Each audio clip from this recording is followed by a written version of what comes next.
নমস্কার বন্ধুরা, কেমন আছো তোমরা সবাই? আশা করি সবাই ভালো আছো।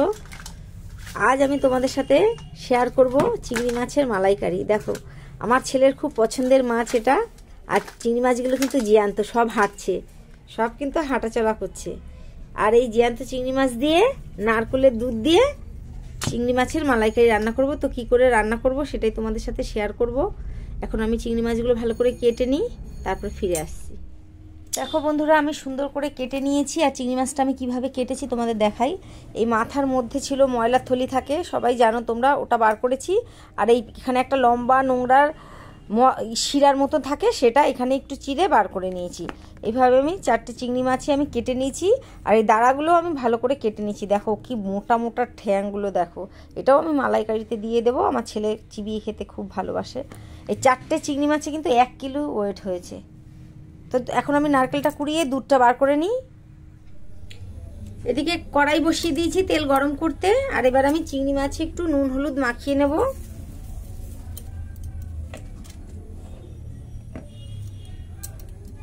মাখিয়ে আমি চিংড়ি মাছটা ভেজে নেব।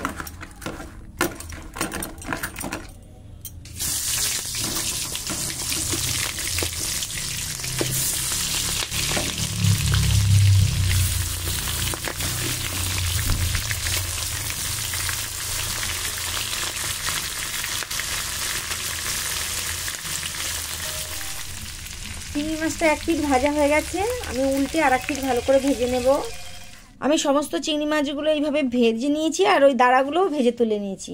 এদিকে নারকেলের দুধ বার করে নিয়েছি, এখানে মশলা বেটে নিয়েছি। এখানে আছে আদা রসুন সাদা জিরা শুকনো লঙ্কা একসাথে বেটে নিয়েছি। এদিকে তেল গরম হয়ে গেছে, এখন আমি ফোড়নে দিয়ে দেবো। এই মাছ ভাজা তেলের মধ্যে আর একটু তেল দিয়ে দিয়েছি।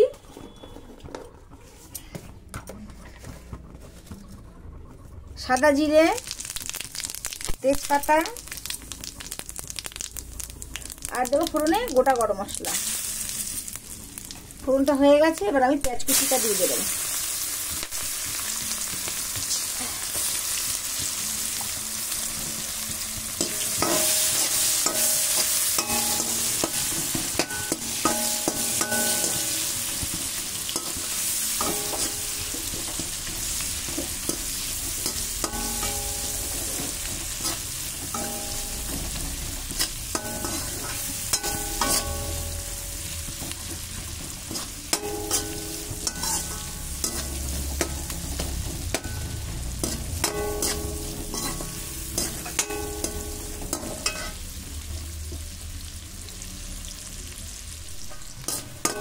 পেঁয়াজটা ভাজা ভাজা হয়ে গেছে, এখন আমি মশলাটা দিয়ে ভালো করে কষিয়ে নেব।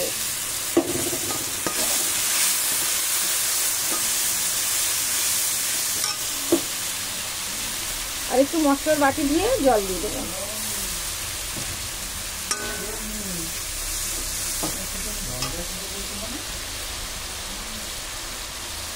আর একটু হলুদ দিয়ে দিলাম পরিমাণ মতন।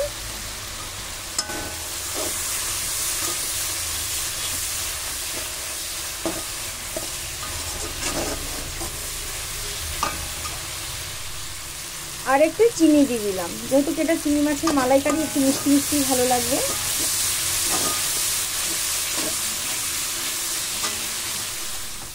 মশলাটা কষানো হয়ে গেছে, এবার আমি চিংড়ি মাছটা দিয়ে দুটো নাড়া দিয়ে নারকেলের দুধটা দিয়ে দেবো।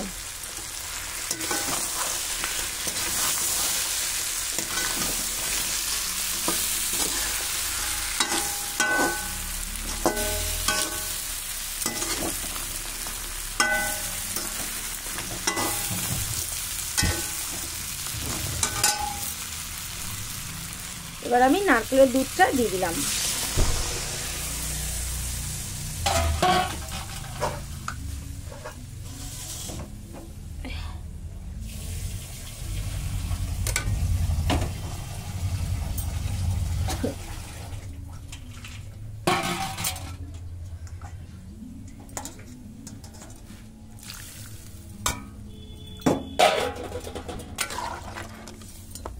এবার এটা আমি গ্যাসটা বাড়িয়ে রান্না হতে দেবো।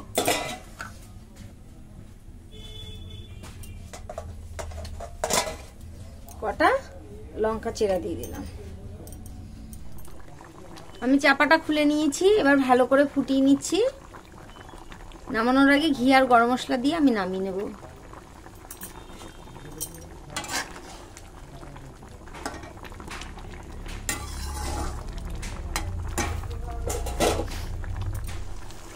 দেখো বন্ধুরা, মালাইকারি হয়ে গেছে। এবার আমি একটু ঘি দিয়ে দিলাম।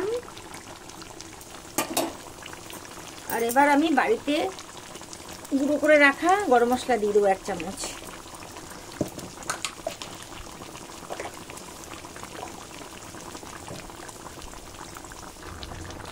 গরম মশলাটা পুরো ছড়িয়ে দিলাম।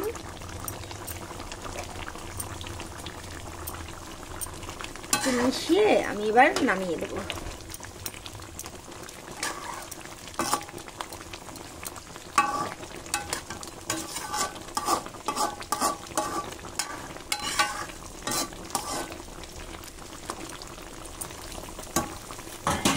মালাইকারি হয়ে গেছে। এবার আমি গ্যাসটা বন্ধ করে দিলাম।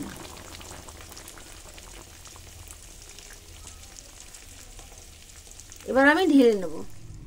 তো বন্ধুরা, চিংড়ি মাছের মালাইকারি আমার হয়ে গেছে। আমি ভিডিওটা এখানেই শেষ করছি। ভিডিওটা যদি ভালো লাগে চ্যানেলকে অবশ্যই সাবস্ক্রাইব করো, লাইক করো, কমেন্ট করো। সবাই ভালো থেকো, সুস্থ থেকো। নমস্কার।